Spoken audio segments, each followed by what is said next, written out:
আসসালামু আলাইকুম। আপনি জানেন কি আপনার মোবাইলে যতগুলো ভিডিও এবং ছবি রয়েছে এগুলো নিয়ন্ত্রণের পারমিশন কিন্তু ফেসবুকের রয়েছে। আর এগুলো পারমিশন কিন্তু আমরা নিজেরাই দিয়ে রেখেছি, যার কারণে আমাদের মোবাইলে যখন নতুন কোনো ভিডিও বা ছবি কালেক্ট করি ফেসবুক সেটা কিন্তু সাথে সাথে নিয়ন্ত্রণে নিয়ে নেয়। এতে আপনার মোবাইলে যদি কোনো ব্যক্তিগত ছবি বা ভিডিও থেকে থাকে আর সেটার নিয়ন্ত্রণ যদি ফেসবুক নিয়ে নেয় তাহলে সবচেয়ে বড় ক্ষতি হবে কিন্তু আপনারই। তাই আপনার উচিত এখনই পারমিশনটা অফ করে দেওয়া।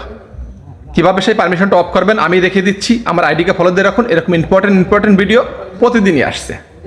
কাজটি করার জন্য আপনি আপনার মোবাইলের ফেসবুক অ্যাপ্লিকেশনের উপরে একটা ক্লিক করবেন। এরপর উপরে ডান পাশে দেখেন থ্রি ডট আইকন আছে, থ্রি ডট আইকনের উপরে একটা ক্লিক করবেন। এরপরে উপরে সেটিং অপশনের উপরে একটা ক্লিক করবেন। এরপরে নিচে চলে আসবেন, এখানে দেখেন উপরে আছে ইওর ইনফরমেশন, এর নিচে আছে অফ ফেসবুক অ্যাক্টিভিটি, এই লেখাটার উপরে একটা ক্লিক করবেন। এরপরে কন্টিনিউয়াস এই লেখাটার উপরে একটা ক্লিক করবেন। এরপর এরকম একটা ইন্টারফেস আপনার সামনে চলে আসবে। আপনি এখানে নিচে দেখেন ম্যানেজ ফিউচার অ্যাক্টিভিটি, এই ম্যানেজ ফিউচার অ্যাক্টিভিটির উপরে একটা ক্লিক করবেন। এরপরে উপরে আছে কানেক্ট ফিউচার অ্যাক্টিভিটি, এটা এনাবেল করা আছে। এর নিচে আছে দেখেন ডিসকানেক্ট ফিউচার অ্যাক্টিভিটি, এই ডিসকানেক্ট ফিউচার অ্যাক্টিভিটি এটাকে এনাবেল করে দিবেন।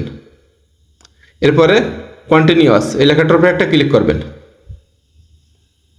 এরপরে আবারও দেখেন নিচে আছে ডিসকানেক্ট ফিউচার অ্যাক্টিভিটি, এই লেখাটার উপরে একটা ক্লিক করবেন।